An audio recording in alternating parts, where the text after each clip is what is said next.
Assalamualaikum warahmatullahi wabarakatuh. Waalaikumsalam. Waalaikumsalam. Selamat malam semuanya.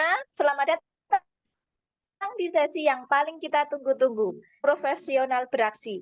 Moderator sekali. Gimana nih kabarnya hari ini? Apa kabar teman-teman semua? Alhamdulillah, Baik baik sekali, sekali. Bu. Sehat. Sudah siap Alhamdulillah, melek, baik. siap belajar? Insya Allah sangat siap. Ya, sebelumnya ayo dong kita kasih tepuk tangan yang paling meriah untuk diri kita sendiri yang sudah berjuang sampai di titik ini. Masya Allah.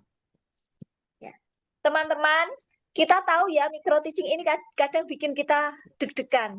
Tapi ingat, di sini kita bukan hanya mencari kesalahan, tapi kita saling belajar, saling support, dan saling menginspirasi. Hari ini kelompok kami akan membawakan beberapa materi yang sesuai dengan. Oke, tanpa berlama-lama, marilah kita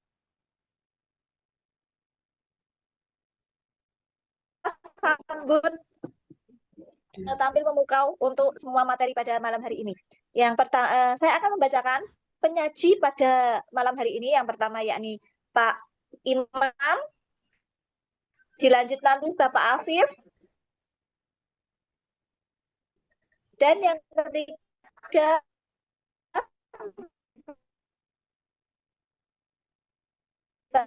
ya dilanjut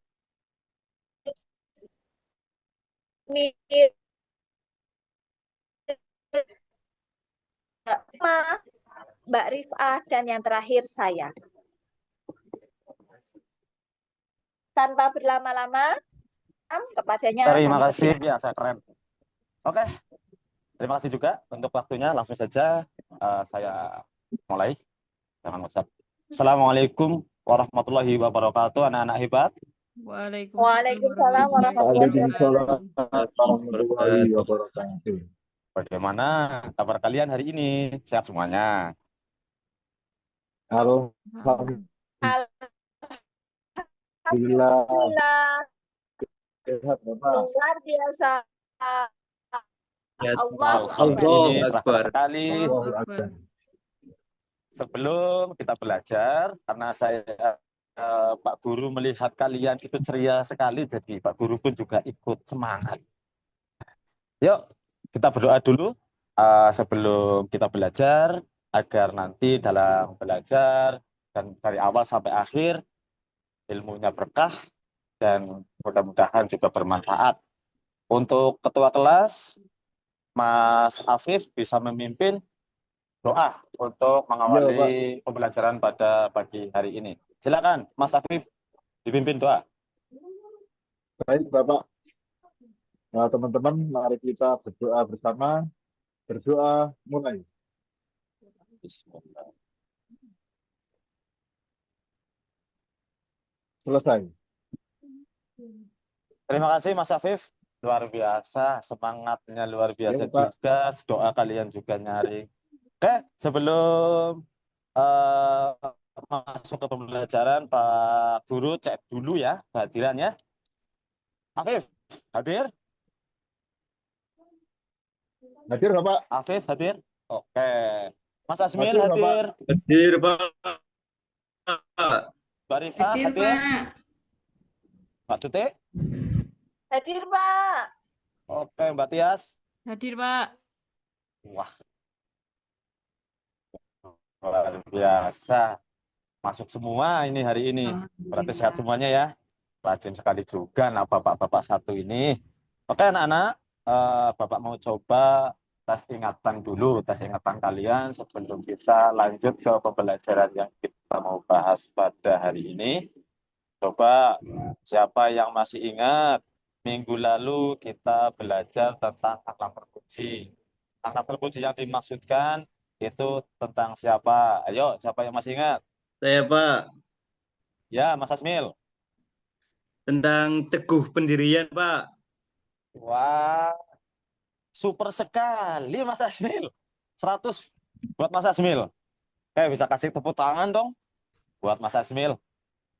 Oke, untuk teguh pendirian itu artinya adalah kuat hati, memegang prinsip. Ya, nah Hari ini kita akan belajar pasangannya, yaitu Dermawan. Pasangan yang Pak Guru maksud itu adalah sama-sama berbalut dengan akhlak yang baik. Nah, terus kira-kira apa hubungannya? Gini, jadi kalau kita punya hati teguh pendirian, kita akan kuat melawan bisikan yang pelit. Jadi karena hatinya kuat, tangannya ringan, itu pastinya akan ringan juga untuk memberi. Begitu. Paham ya hubungannya dari teguh pendirian dan dermawan? Paham, Pak Guru? Mbak, Paham, Pak. Insya Allah. Next, Mbak Tias. Nah, untuk materi pada berhias kali ini yaitu dengan akhlak, yaitu dermawan. Coba perhatikan gambar yang ada di proyektor ini. Pak Tuti, kira-kira yang dilakukan anak laki-laki yang ada pada gambar, kira-kira gambar apa? Ayo, Bu Tuti. Itu lagi ngasih uang ke kakek-kakek pengemis, Pak. Wah, betul sekali. Nah, dilihat dari wajahnya, itu wajahnya gimana? Senyum, cemberut, atau bagaimana? Senyum ikhlas, Pak. Senyum ikhlas. Oh, hebat Mbak Tias. Ya, itulah gambaran dermawan. Nah, setelah belajar nanti, Bapak harap kalian bisa menjelaskan arti dermawan ya, dengan menyebutkan ciri-cirinya dan mempraktekkannya dengan adab bersedekah. Ya, kemudian selanjutnya kita masuk ke materi. Tapi sebelum ke materi, ini sebenarnya ada video sedikit. Video tersebut itu menginspirasikan kepada kita, idola kita, yaitu seorang yang dermawannya luar biasa pada saat itu, sahabat Nabi pastinya, yaitu Utsman bin Affan. Next, Matias, nanti mungkin untuk videonya bisa dilihat nanti ya. Nah, Utsman bin Affan itu adalah sahabat Nabi yang sangat luar biasa dermawannya, hartanya banyak, dan pada saat itu orang kafir mempunyai sumur, yang sumur tersebut itu mau dibeli oleh si Utsman bin Affan dengan dua gelombang. Gelombang pertama dibeli setengahnya dengan maksud dan tujuan itu nanti dengan maksud tujuan si Utsman bin Affan itu nantinya si orang kafir itu akan memberikan lagi. Nah, setelah dibeli dengan setengah, itu orang-orang Arab pada saat itu disuruh mengambil sepuasnya, ya, disuruh membahasnya, dan saat itu juga itu disuruh membeli juga. Jadi karena baru dibeli setengah, itu dengan maksud dan tujuan orang kafir tersebut agar masih ada pemasukan. Tapi ternyata setelah diberi setengah, karena sudah diberikan oleh Utsman bin Affan untuk mengambil, yang pada akhirnya masyarakat Arab waktu itu tidak memberikan uang kepada orang kafir tersebut yang punya sumur. Lah, lambat laun karena tidak ada pemasukan, akhirnya orang kafir itu memberikan kembali kepada Utsman bin Affan untuk dibeli kembali. Dan pada akhirnya saat itu Utsman bin Affan itu juga membeli sumur yang kedua, yang akhirnya total sumur waktu itu dibeli oleh Utsman bin Affan untuk kepentingan masyarakat Arab pada saat itu, dan bebas sekali untuk mengambil air yang ada di sumur itu secara bebas begitu. Nah, selanjutnya di situ tertulis bahwa dermawan, bisa next Mbak Tias, di slide kelima ayat 6 ya. Di situ tertulis bahwa dermawan adalah memberikan sebagian harta kepada orang lain yang membutuhkan secara ikhlas atau tanpa mengharap imbalan. Ya, pastinya ya dengan memberikan cuma-cuma tanpa mengharap imbalan apapun. Ya, jadi ingat ya, kuncinya itu adalah tanpa mengharap imbalan apapun. Gitu. Nah, sampai sini ada yang mau tanya? Saya, Pak. Oh iya, silakan Mbak Rifa. Ini Pak mau tanya, saya kan murid SD, tentu saja Ah, uangnya masih sedikit. Terus kita tidak bisa dibilang dermawan dong, kan uangnya sedikit nggak kayak sahabat Nabi. keren pertanyaannya ini cerdas sekali Mbak Rifa. Oke, eh, bisa dikasih tepuk tangan ini untuk teman kalian Mbak Rifa karena pertanyaannya luar biasa. Nanti ke kantor ya Mbak Rifa ya. Oke, Kita Pak. kasih uang buat jajan. Siap. Oke, eh, jadi ya itu sangat bisa karena Pak Dermawan itu tidak melihat dari jumlah besar kecilnya uang, tapi melihat dari sisi keikhlasan hatinya. Walaupun uang jajanmu sedikit, kalau kamu ikhlas, kasih sebagian kecil, itu sudah bagian dari dermawan. Ya, Mbak Rifah ya. Oke, lanjut di selanjutnya. Jadi kita bisa melihat di tampilan proyektor dan di modul kalian. Ada ciri-ciri orang dermawan. Yang pertama, rela berkorban, ya, menyayangi sesama, dan yang paling penting adalah tidak sombong. Gitu ya. Nah, kira-kira kalau pamer itu sombong nggak ya? Ya pasti jelas sombong. Karena apa? Di sini itu apa namanya ada dua opsi. Artinya dua opsi di sini bisa dikatakan bisa sombong, tapi dengan maksud dan tujuan agar memancing orang itu untuk ikut bersedekah.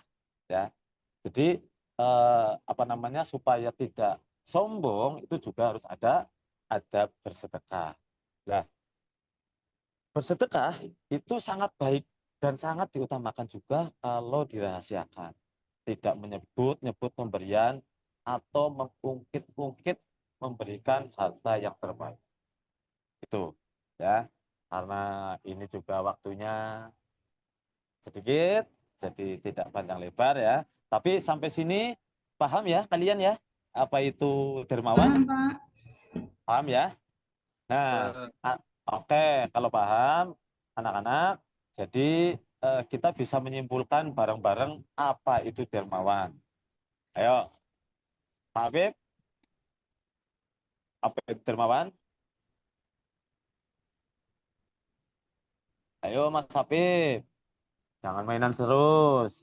Ya udah kalau gitu, Memberikan dengan ikhlas. oke, bagus. Nah, kalau ciri-cirinya, kalau ciri-cirinya Mas Asmil, ayo Memberikan bareng. bagian harta kita dengan ikhlas kepada orang lain, Pak. Oke, kalau ciri-cirinya, Saya, Pak. ya, Mbak Bisa Rifa. tidak sombong dan rela berkorban. Keren ini anak satu. Ya betul, tidak sombong dan rela berkorban. Kita semua ini murid-murid Bapak. Jadi dermawan itu adalah memberi dengan ikhlas tanpa mengharap kembali. Yang kedua, orang dermawan itu cirinya itu rela berkorban dan lebih mengutamakan kepentingan umum daripada kepentingan pribadi. Terakhir, selain kita itu bersedekah, itu juga kita mempunyai adab. Rahasiakan apa yang kalian berikan kepada orang lain. Kemudian lupakan apa yang sudah kamu berikan kepada orang lain. Jangan diingat-ingat ya. Pokoknya ketika sudah memberikan, lupakan. Dan berikanlah yang paling terbaik. Misal, kalau kalian punya teman yang melihat bajunya sudah lecek, lusuh, ya, sudah mungkin dianggap oleh kalian itu kurang layak. Kalian punya dua, dan itu kebetulan yang dipakai oleh kamu daripada yang tidak itu lebih bagus daripada yang tidak dipakai. Nah, itu sangat dianjurkan. Yang lebih bagus itu untuk diberikan. Karena apa? Itu mengutamakan yang terbaik. Oke? Sekarang boleh bukunya ditutup, nanti kita bisa berkemas-kemas. Lah, tugas selanjutnya dari Bapak, nanti setelah kalian pulang dari sekolah, kalian bisa melakukan satu kebaikan kecil untuk orang lain. Siap, anak-anak? Ya, Iya, Pak. Pak. Ya, Pak. Siap, Oh, Bapak. oke, besok Pak Guru tanyakan apa yang sudah kalian berikan dari yang paling kecil, bolehlah kalian memberikan apa. Besok Pak Guru tanyakan. Terima kasih. Pertemuan selanjutnya sebelum Pak Guru tutup, kita akan belajar berhias diri kembali dengan akhlak kecil, yaitu tawakal. Oke? Oke ya? Baik, Oke. Pak. Siap. Baik, Terima Bapak. kasih anak-anak untuk pembelajaran hari ini dengan semangat yang luar biasa, keren kalian. Mudah-mudahan semangat yang belajar hari ini bisa dipertahankan dan bahkan bisa ditingkatkan lagi untuk fokus dan segala macam. Terima kasih anak-anak hebat. Aku akhiri. Wabillahi taufiq wal hidayah. Wassalamualaikum warahmatullahi wabarakatuh. Waalaikumsalam warahmatullahi Waalaikumsalam wabarakatuh. warahmatullahi wabarakatuh. Terima kasih. Selanjutnya sesi kedua akan disampaikan oleh Pak Apip.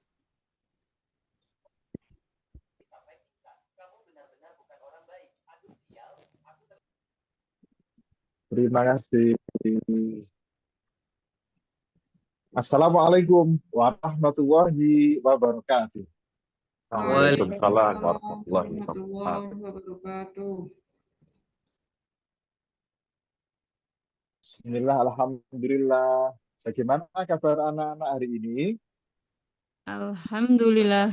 Alhamdulillah. Luar biasa. Allahu Akbar. Allahu Akbar. Alhamdulillah baik dan sehat semua. Anak-anak hebatku, meskipun hari ini kita dalam pembelajaran daring, tanpa mengurangi semangat kita ya, kita harus tetap belajar apapun itu caranya. Ya. Nah, anak-anak, sebelum Bapak mulai pembelajaran pada hari ini, jangan lupa anak-anak mengisi absen dari link yang sudah Bapak berikan. Ya, nanti biar diisi dan jangan lupa yang kameranya masih belum on, di-on-kan ya. Biar pembelajaran dari ini kita ada interaksi, kita lebih interaktif lagi. Oke. Nah, anak-anak, Siap, untuk siap menambah Pak Guru. semangat kita pada pagi hari ini, Bapak kasih yel-yel ya. Nanti kalau Bapak bilang, aku anak, dijawab rajin sholat. Ya, saya ulangi lagi, kalau Bapak bilang, aku anak, rajin sholat. Nah, yang kedua, kalau Bapak bilang sholat, dijawab tiang agama. Ya, bersama-sama. Ya, yuk kita mulai. Aku anak. Rajin sholat. Rajin sholat. Yang kedua, sholat adalah Tiang Yang agama. agama. agama. Oke, pintar. Tepuk tangan dulu untuk anak-anak hebat kali ini. Anak-anak semuanya hadir ya. Hadir, Pak. Alhamdulillah, berarti langsung Bapak absen semuanya hadir. Oke. Kemudian anak-anak, hari ini kita akan belajar tentang zakat fitrah. Nah, kira-kira, nah ini sudah Bapak sediakan slide, sediakan materi yang akan kita pelajari pada pagi hari ini. Zakat fitrah. Nah, ada yang tahu apa sih pengertian zakat fitrah itu? Tidak tahu, Pak. Tidak tahu. Oke, pertanyaan yang Zakat kedua. fitrah itu Pak. Ya, mungkin ada yang tahu. Ya, Zakat fitrah itu biasanya beras yang dibawa pada saat puasa, Pak, tapi nggak tahu kemana itu pada orang bawa, Pak. oh iya benar sekali. Ya, pernah ya kita mengeluarkan zakat. Nah, kapan sih biasanya zakat fitrah itu dikeluarkan? Ada yang tahu? Saya, Pak, Anak-anak, silahkan. Ada yang tahu? Iya, apa? Mbak Tias? sebelum sholat Idul Fitri. Sebelum melaksanakan sholat Idul Fitri. Oke, benar sekali. Mm-mm. Sebelum melaksanakan sholat Idul Fitri. Nah, anak-anak hebatku kali ini, ya.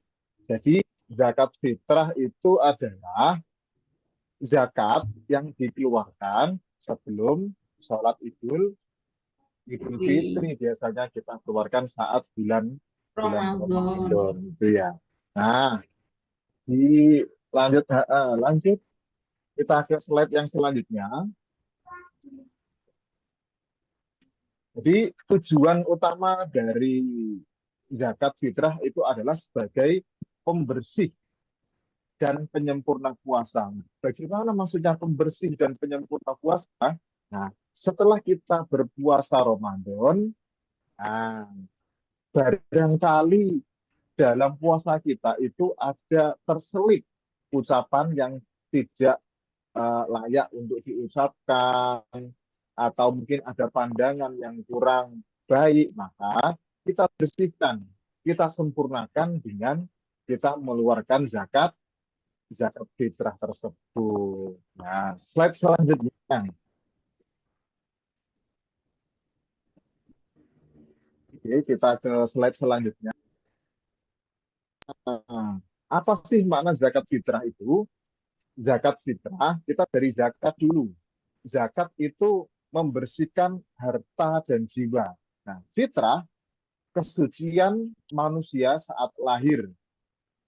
Begitu. Nah, mengapa sih zakat fitrah itu disebut sebagai penyempurna ibadah puasa atau ibadah puasa Ramadan? Nah, jadi seperti yang Bapak terangkan tadi, bahwasanya ada sedikit-sedikit kesalahan kita. Ayo kita bersihkan dengan melakukan zakat fitrah. Oke, slide yang selanjutnya. Ada hukum dan waktu pembayaran. Apa sih hukumnya zakat fitrah itu? Hukumnya wajib bagi setiap orang muslim. Baik dia itu baru lahir, misalnya kok besok hari raya, sekarang kok lahir, nah berarti dia itu wajib mengeluarkan zakat fitrah. Nah, waktunya kapan sih? Waktunya sejak awal Ramadan. Nah, sejak awal puasa Ramadan itu sampai sebelum sholat Idul Fitri. Berapa bapak yang dikeluarkan? Yang dikeluarkan itu 2,5 kilogram sesuai dengan bahan pokok yang ada di negara tersebut. Kalau di Indonesia, bahan pokoknya apa kira-kira? Beras, Pak. Ada yang tahu? Oke, beras. Nah, seumpama ya, di Indonesia, ini bahan pokoknya, kok misalnya ini gandum, maka yang dikeluarkan juga gandum, jadi sesuai dengan daerah tersebut. Nah, selanjutnya, penerimanya siapa? Kita berikan kepada siapa zakat fitrah itu? Yang pertama kepada orang fakir, yang kedua orang miskin, dan golongan-golongan lain yang berhak masih ada 6 golongan lagi.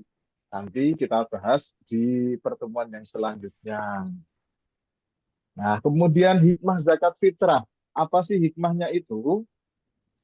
Hikmah zakat fitrah adalah membersihkan diri dari kekurangan dalam ibadah puasa. Kemudian membantu kaum duafa. Kaum duafa itu berarti kaum fakir, miskin, dan lain sebagainya itu untuk menyambut Idul Fitri, membantu mereka dalam menyambut Idul Fitri agar semakin gembira, semakin senang menyambut Idul Fitri. Dan yang ketiga hikmahnya adalah meningkatkan solidaritas sosial dan kebersamaan. Nah, selanjutnya, slide yang selanjutnya. Manfaat dari zakat fitrah itu apa sih? Manfaat yang pertama adalah manfaat pribadi, membersihkan harta dan jiwa kita. Kemudian, manfaat di sosial apa sih? Yaitu mewujudkan kesejahteraan bersama. Dan yang ketiga, manfaat secara spiritual adalah meningkatkan rasa syukur dan ketakwaan. Dan yang terakhir, kesimpulan pada pembelajaran hari ini adalah dapat Bapak simpulkan bahwa zakat fitrah bukan sekedar kewajiban, ya, tetapi ada.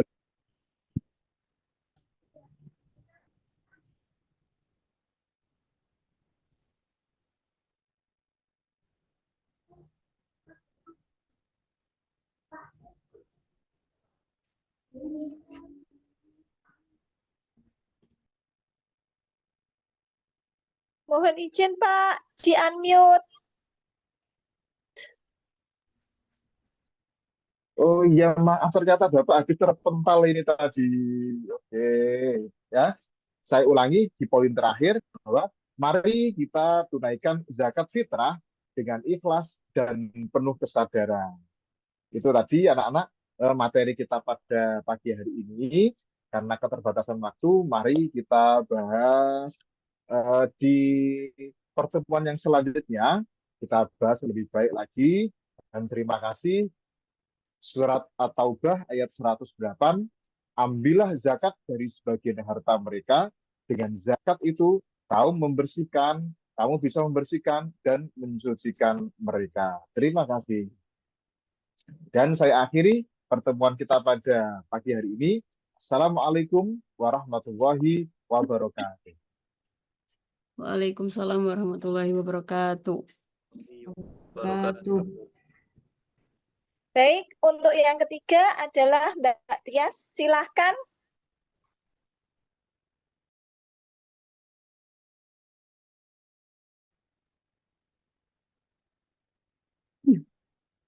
Baik, Assalamualaikum warahmatullahi wabarakatuh.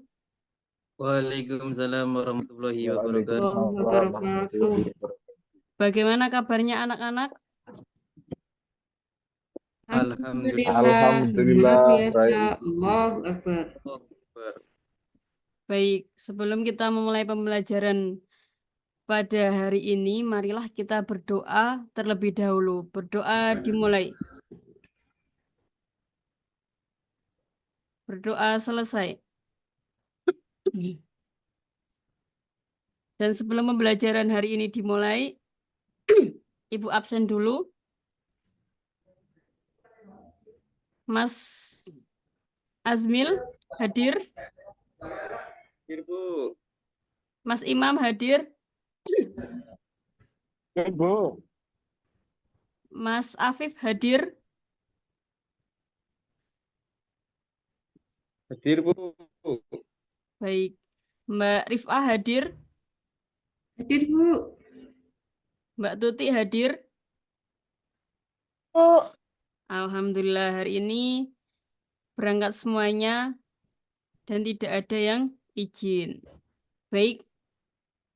Untuk pertemuan hari ini, apakah kalian tahu kita akan belajar apa? Belum, Bu. Belum, Bu. Baik. Yang sudah Ibu tayangkan di slide, hari ini kita akan belajar adab kepada orang tua, guru, dan teman. Ada yang tahu enggak apa itu adab? Nggak tahu, Bu. Adab.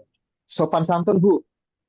Ya, baik. Ya, Tata adab. krama, Bu. Betul sekali. Jadi adab itu adalah sikap baik dan sopan santun. Jadi di dalam Islam mengajarkan kita untuk beradab kepada semua orang. Dan anak yang beradab akan disayang Allah dan sesama manusia. Tidak hanya itu, Ibu juga berharap kalian dapat menerapkan dalam kehidupan sehari-hari. Seperti adab yang pertama yaitu mengapa kita harus beradab? Ya karena disayang Allah, disayang orang tua dan guru, punya banyak teman, hidup lebih damai dan bahagia. Jadi kalau orang itu mempunyai tata krama, kemudian sopan santun ketika bertemu orang, nah itu oleh teman kita, oleh guru kita, oleh orang di sekitar kita, kita itu disegani. Baik, yang pertama yaitu adab kepada orang tua. Maaf Ibu, suaranya agak serak-serak. Iya, Bu, nggak apa-apa. Apa-apa Bu, ini masih jelas kok. Baik. Apa saja sih adab kepada orang tua? Yang pertama yaitu hormat kepada ayah dan ibu, mendengarkan nasihat mereka, kemudian membantu pekerjaan rumah, dan tidak membantah atau marah.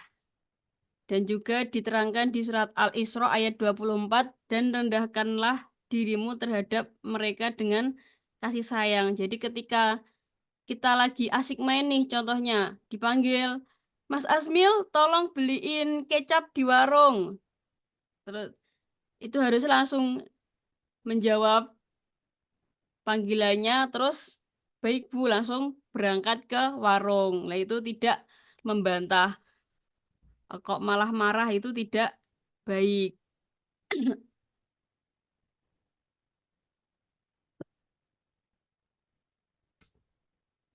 Jadi karena ridho Allah itu tergantung ridho orang tua, dan murka Allah tergantung murka orang tua. Dan yang selanjutnya yaitu contoh perilaku baik kepada orang tua, mengucapkan terima kasih dan maaf. Jadi seumpama kita dibelikan sesuatu oleh orang tua kita, kita berterima kasih. Dan seumpama kita berbuat kesalahan, ya langsung minta maaf. Dan menjawab panggilan dengan lembut. Maaf. Mbak Rifah, dalam gitu. Enggak, opo, itu enggak lembut, itu kasar, enggak boleh. Kemudian mendoakan kedua orang tua setiap hari. Dan yang terakhir membantu mencuci baju dan menjemur.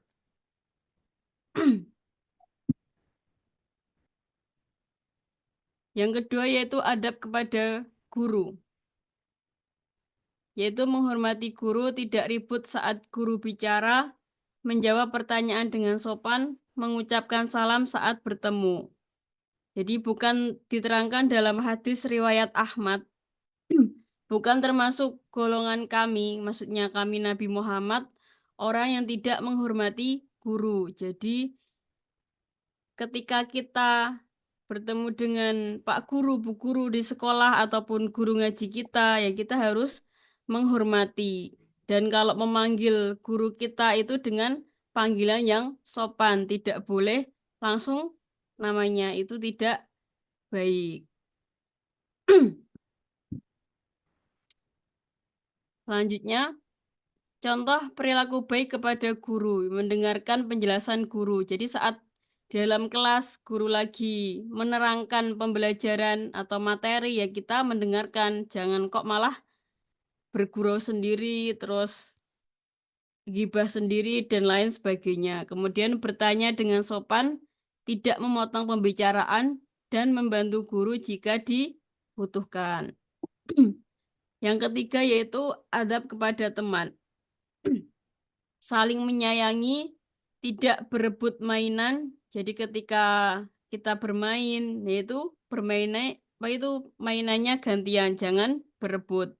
Tidak mengejek atau membuli. Nah, apalagi sekarang di era Gen Z atau Gen Alpha itu banyak sekali kejadian mengejek teman atau membuli. Jadi kita sebagai anak yang baik jangan sampai kita mengejek pada teman kita atau membuli pada teman kita. Dan yang terakhir, memaafkan jika teman berbuat salah.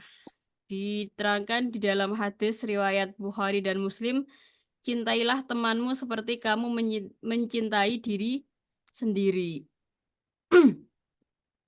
Contoh perilaku baik kepada teman, mengajak bermain bersama, menolong saat teman kesulitan, berbagi makanan atau alat tulis. Jadi saat teman itu kok tidak membawa alat tulis, kita punya alat tulis yang double, ya kita pinjemi. Tidak memukul dan berkata kasar kepada teman. Dan untuk pembelajaran hari ini dapat disimpulkan, adab adalah bagian dari ajaran Islam. Kita harus beradab kepada orang tua, guru, dan teman. Jadi dengan beradab, hidup kita bahagia dan diberkahi. Mari kita jadi anak yang memiliki adab dan disayang semua orang. Mungkin itu saja yang dapat Ibu sampaikan untuk PR-nya atau pekerjaan rumahnya, yaitu satu, bisa membantu orang tua, kesibukan orang tua di rumah, pekerjaan rumah bisa membantu. Kemudian yang kedua yaitu bisa saling membantu teman ketika ada kesusahan. Itu bisa dipraktekkan. Itu saja yang bisa Ibu sampaikan. Apabila banyak kata-kata yang kurang pas, mohon maaf yang sebesar-besarnya. Akhiru qali hadza, wassalamualaikum warahmatullahi wabarakatuh.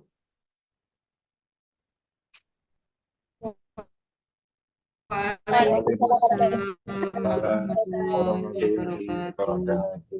Cepat saya berikan kepada Pak Azmil. Silahkan.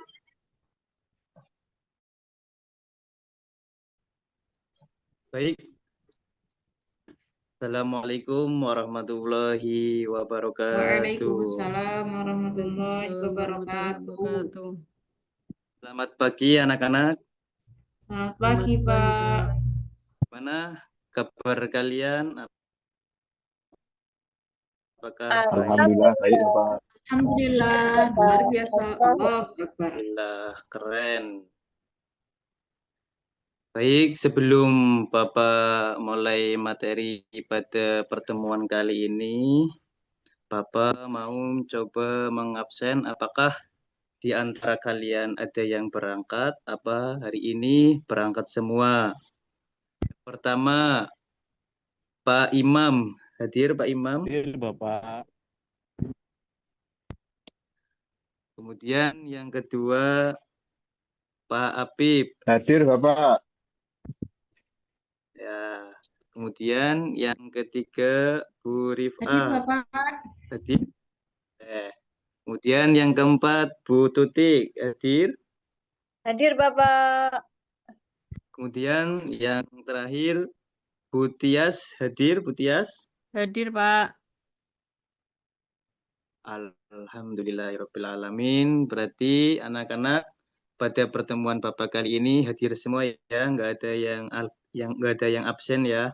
Sehat semua ya, Alhamdulillah, anak-anak. Pak. Alhamdulillah. Baik, untuk pertemuan kali ini Bapak akan memberikan materi tentang hidup bersih dengan toharoh. Jadi kalau kita bisa mempraktekkan toharoh, insya Allah hidup kita akan selalu bersih, hidup kita akan selalu sehat. Coba dari anak-anak, apa itu ada yang tahu tentang toharoh itu apa? Toharoh itu ini Pak. Bersuci. Oh, saya kirain itu toharoh, tetangga saya ada Pak, yang namanya toharoh. Kalau itu istrinya Pak Itu Slamet. Tohari. Itu Tohari itu. Oh, Tohirin kalau nggak salah kok Bapak. Baik. Toharoh itu adalah bersuci dari najis dan hadas. Najis itu apa anak-anak? Ada yang tahu najis itu apa? Kotor. Sesuatu Kotor nggak, yang menghalangi sesuci. Oke, betul sekali, hebat anak-anak. Kemudian yang selanjutnya, suci dari hadas, larang ibadah-ibadah tertentu. Bersuci itu wajib sebelum kita melakukan sholat, tawaf, dan ibadah-ibadah yang lainnya. Jadi kemudian yang selanjutnya, slide selanjutnya itu ada macam-macamnya najis. Sebelum kita melakukan sholat itu kita harus suci dari najis. Najis itu terbagi menjadi najis mukhafafah, itu najis yang ringan seperti air seninya bayi laki-laki yang belum memakan apa-apa dan berumur 2 tahun. Kemudian Najis yang kedua yaitu najis mutawasito. Najis mutawasito itu najis yang sedang-sedang di tengah-tengah seperti darah, kotoran ayam, nanah dan yang lainnya. Kemudian yang ketiga yaitu ini najis yang paling berat yaitu najis mughaladoh yaitu najis yang tergolong berat dari anjing dan babi disucikan dengan basuhan 7 kali dan salah satunya itu disela-selai dengan tanah atau debu. Itu macam-macamnya najis. Sedangkan toharo itu kan tadi anak-anak sudah tahu bahwa toharo itu suci dari najis dan hadas. Kemudian macam-macamnya hadas. Yang pertama yaitu ada hadas kecil. Ada yang tahu contoh dari hadas kecil itu apa?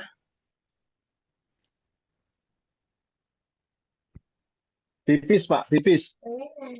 Oke, betul sekali, Pak Apip. Jadi contoh eh, dari hadas kecil yaitu buang air atau buang angin atau hilangnya akal atau juga bersentuhan dengan lawan jenis. Kemudian hadas yang kedua yaitu hadas besar. Hadas besar ini diperuntukkan banyak untuk perempuan karena perempuan itu biasanya akan mengalami yang namanya haid, nifas, melahirkan. Kemudian untuk laki-laki yaitu biasanya junub dan yang meninggal dunia itu juga dinamakan hadas besar. Nah, caranya menghilangkan hadas kecil itu bagaimana? Apakah ada yang tahu anak-anak? Cara menghilangkan hadas kecil. Itu Pak.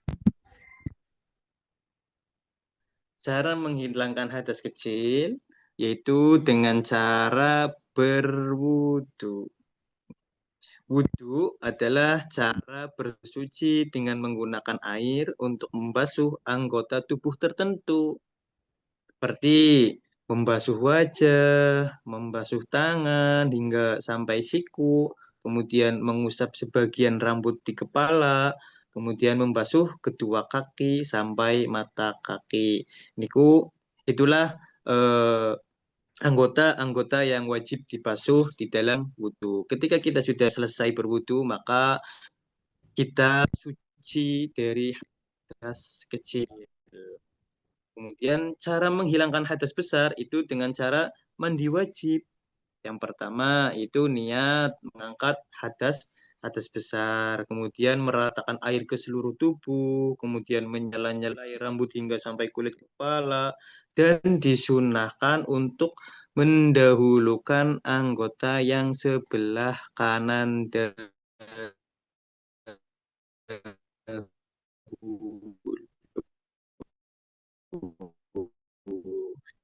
Jadi itu pada pertemuan kali ini. Roh apa sih hikmah dari kita melakukan semua yang tadi Bapak sebutkan? Yang pertama, ketika kita bisa bersuci atau bertoharoh, maka kita akan bisa menjaga kesehatan kita akan terhindar dari penyakit, kemudian menjadi sarana mendekatkan diri kita kepada Allah, karena kalau kita mau melaksanakan sholat, itu kita harus suci, baik itu dari hadas kecil maupun hadas besar. Kemudian hikmah yang selanjutnya yaitu wajah kita nanti pada yaumil akhir, pada hari kiamat, wajah kita itu akan bersinar karena kita selalu melakukan toharoh menghilangkan hadas kecil yaitu wudhu.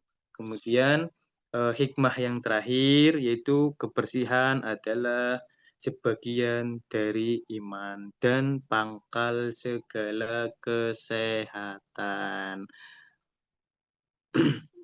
Maka dari itu, Bapak mengharapkan supaya anak-anak bisa menjaga baik itu dari hadas kecil maupun hadas besar. Sebelum Bapak tutup, nanti sebelum kita pulang ke rumah, kita bareng-bareng melaksanakan sholat berjamaah bersama dan mempraktekkan bagaimana caranya kita berwudu yang baik dan benar. Akhirul kalam, wallahul muwaffiq ila aqwamit thoriq. Wassalamualaikum warahmatullahi wabarakatuh. Waalaikumsalam warahmatullahi wabarakatuh. Tuh. Baiklah, untuk sesi yang kelima akan disampaikan oleh Bu Rifah. Silahkan. Assalamualaikum warahmatullahi wabarakatuh. Waalaikumsalam warahmatullahi wabarakatuh. Selamat pagi anak-anak.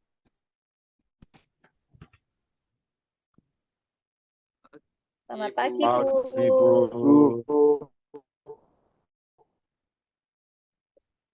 Eh,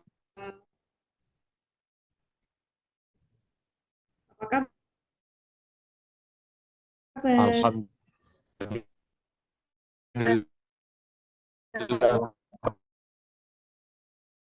Baik sekali.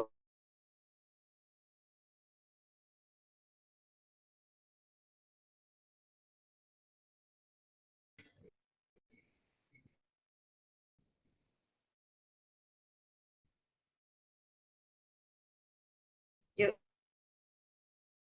kita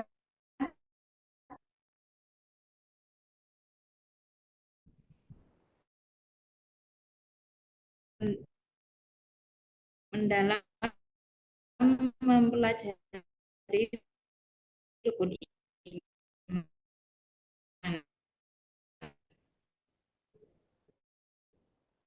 beserta tugasnya masing-masing. Contoh, malaikat Jibril, yaitu menyampaikan wahyu kepada nabi-nabi. 2, malaikat Mikail, yaitu mengatur hujan dan rezeki. Jadi kalau kita nggak punya uang, kita minta orang dalam sama malaikat Mikail ya. Langsung ketiga, iman kepada kitab-kitab Allah. Siapa yang hafal nama kitab-kitab Allah beserta nabinya? Oke, mari kita bahas aja. Iman kepada kitab Allah ya diturunkan kepada Nabi. Ya, 1, Taurat untuk Nabi Musa.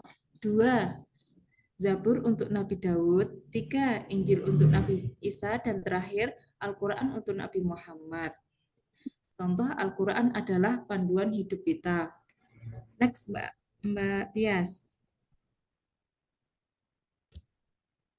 Iman kepada Rasul Allah. Rasul Allah dari zaman dahulu itu ada banyak sekali. Kalau nggak salah itu 1224 atau berapa itu ya. Tetapi yang wajib kita ketahui adalah 25. Itu dari Nabi Adam sampai Nabi Muhammad SAW. Dan kita beruntung kita hidup di zaman Nabi Muhammad. Next, Mbak Tias. Iman kepada hari akhir atau kiamat. Hari akhir adalah hari kiamat, saat semua manusia dibangkitkan dan dihisap amal perbuatannya. Kita secara percaya bahwa akan ada hidup setelah mati. Contoh, kita berusaha melakukan kebaikan agar mendapat balasan yang baik di akhirat. Terus iman kepada qada dan qadar. Iman kepada qada dan qadar Allah itu, qada dan qadar Allah adalah takdir dan ketentuan Allah. Selain kita iman, kita harus juga mencintai qada qadarnya Allah. Kita percaya bahwa akan ada kehidupan setelah mati.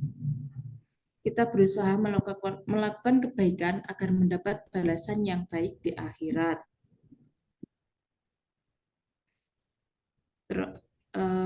Selanjutnya, mengamalkan rukun iman, berakhlak baik, jujur, amanah, dan bertanggung jawab. Terus beribadah dengan taat, seperti sholat, puasa, dan berdoa dengan bersungguh-sungguh. Contoh nyata, membantu teman yang kesusahan, bersyukur pada Allah setiap hari. Kesimpulan dan penutup. Kesimpulannya, iman ada 6. Hal yang penting harus kita yakini sebagai Muslim. Memahami dan menghafalkan rukun iman akan membuat kita menjadi anak yang lebih baik dan lebih bahagia. Terima kasih. Ada yang bertanya? Nggak ada, Bu. Tadi cuman mintanya sama malaikat itu, Bu. Oh ya, Ya, ya. kita menganggapnya orang dalam ya Pak ya. Oh iya, orang dalam. Iya Siap, Pak. Bu. Ya, udah. Tidak ada pertanyaan. Kita lanjutkan besok hari Jumat ya. Kita Oke, berarti tutup. sekarang pulang ya, Bu ya. Boleh Pak. Kasih. Assalamualaikum warahmatullahi wabarakatuh. Waalaikumsalam warahmatullahi wabarakatuh. Wabarakatuh.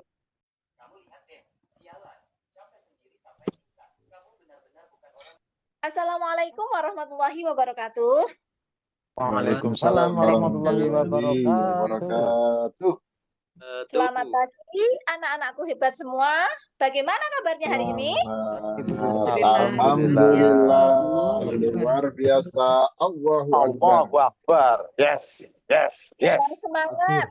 Kurang semangat. Ayo sekali lagi. Allahu Akbar. Kabarnya, bagaimana kabarnya hari ini? Alhamdulillah, luar biasa. Allahu Akbar. Tetap semangat. Gitu ya. Oke. Ya, saya Oh, ulangi sekali lagi. Bagaimana kabarnya anak-anakku hari ini? Alhamdulillah. Luar biasa. Allahu Akbar. Allahu Tetap Akbar. semangat. Allahu Akbar. Allah Akbar. Ya. Adakah yang tidak masuk hari ini? Siapa yang tidak masuk? Masuk semua, Bu. Ya, ya. Hari hari, ini Bu, masuk hari. semua, alhamdulillah. Benar-benar hebat ini ya. Baiklah, pada pertemuan kali ini kita membahas Quran hadis ya. Quran hadis pada pertemuan kali ini kita akan membahas tentang hukum bacaan dalam Al-Quran. Jadi dalam Al-Quran itu kita membaca Al-Quran itu tidak hanya sekedar baca panjang, pendek, dengung, dan lain sebagainya itu tanpa aturan. Bukan ya. Tapi ada hukumnya, namanya hukum tajwid. Nah, pada pertemuan kali ini, kita akan membahas 2 di antara sekian banyak hukum tajwid tersebut. Yakni hukum bacaan nun sukun dan tanwin. Bacaan nun sukun dan tanwin itu dibagi ya. Sekarang saya mulai dulu dari nun sukun. Nun sukun adalah nun yang atasnya ada apa? Buletan ya, bukan titik, buletan. Nah, itu namanya nun sukun atau nun mati. Kalau tanwin itu apa ya? Itu fathah tanwin, kasrotain, tumahtain, itu namanya tanwin. Nah, baiklah. Sekarang Ibu lanjut ke hukum bacaan nun sukun dan tanwin. Hukum bacaan nun sukun dan tanwin itu dibagi menjadi 4. Ada idhar, ikhfa, idgham, dan iqlab.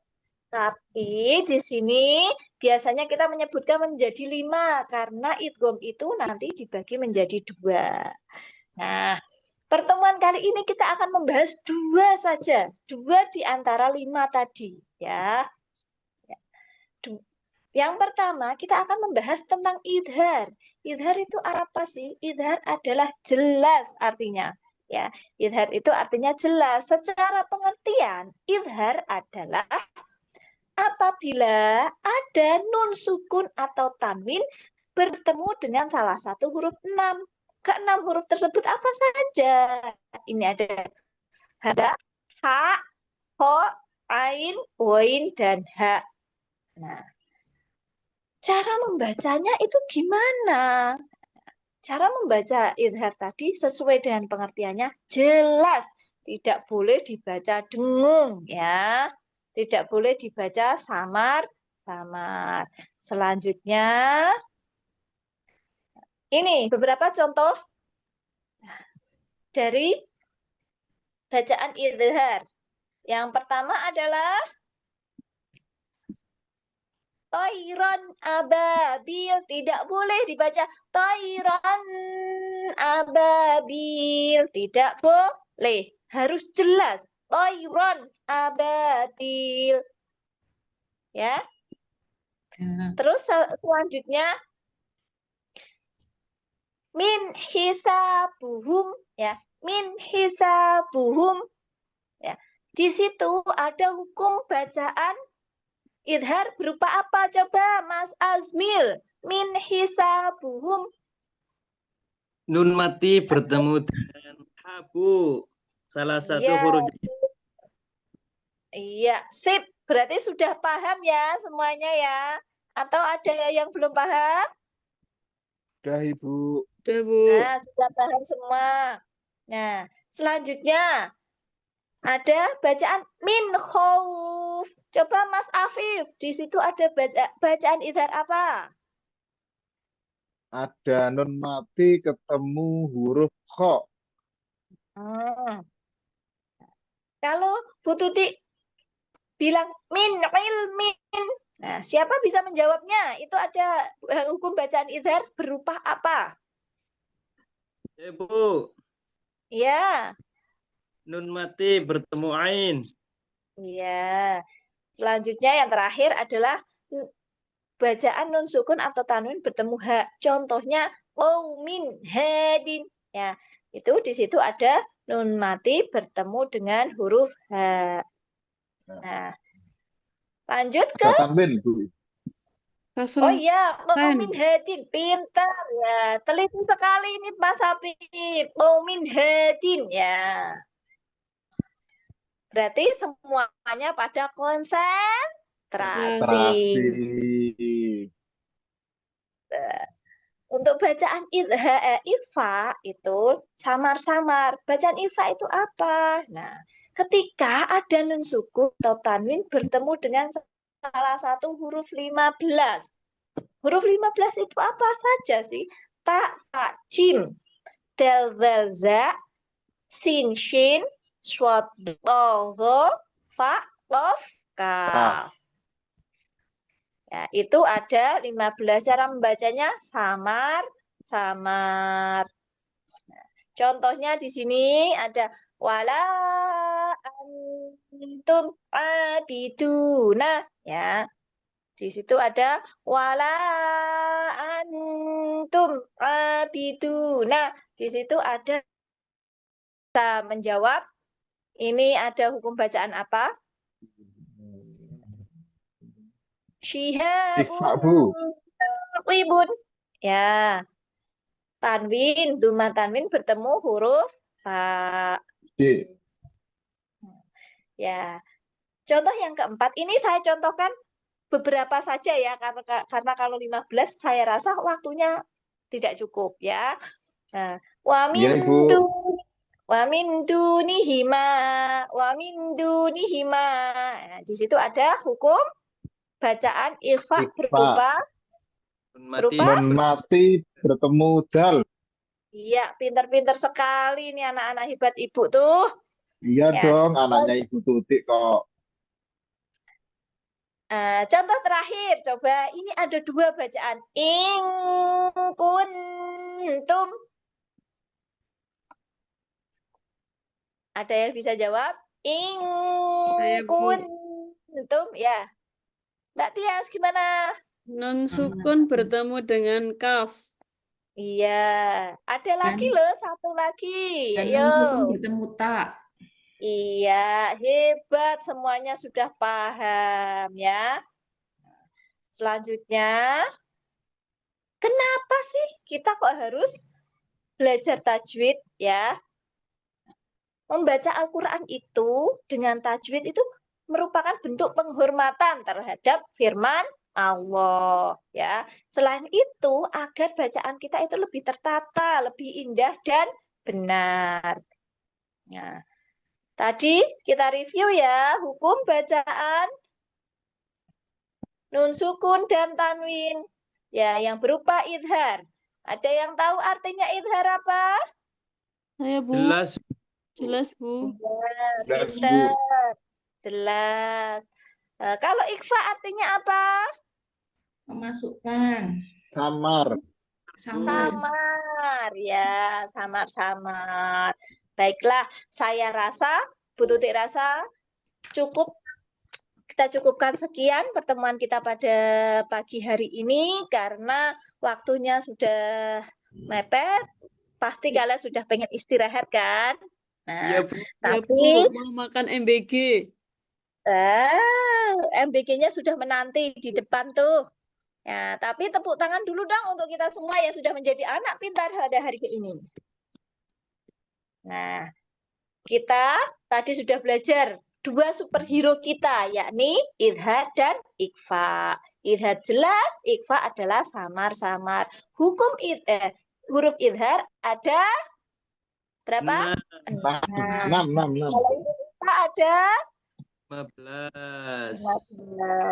Nah, dari Bu Tutik, kunci paling pentingnya dalam ilmu tajwid itu bukan cuma dihafal, tapi kita harus bisa mempraktikkannya saat membaca Al-Quran.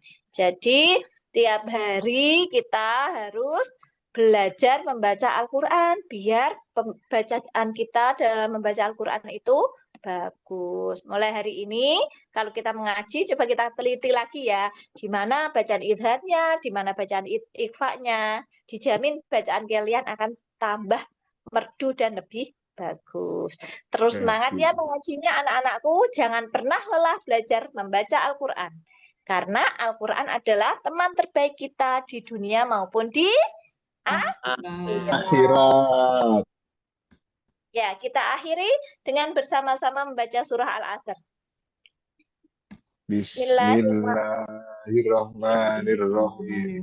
Wal asri Wal insana lafi khusr illa Illadzina amanu wa amilus solihati وعملوا الصالحات وتواصوا بالحق وتواصوا Sabar. Baiklah, kita akhiri. Assalamualaikum warahmatullahi wabarakatuh. Waalaikumsalam warahmatullahi wabarakatuh.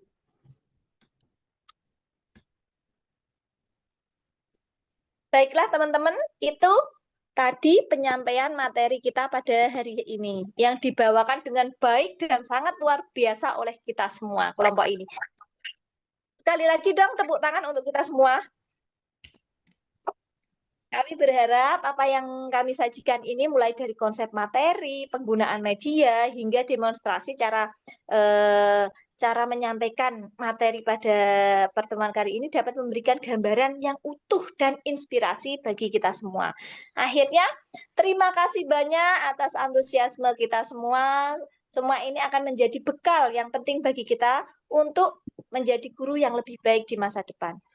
Kami dari satu kelompok memohon maaf apabila ada kekurangan, kesalahan, kata ataupun praktik yang kurang berkenan.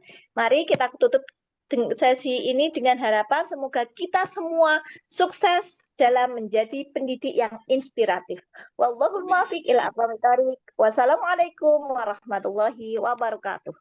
Waalaikumsalam warahmatullahi wabarakatuh.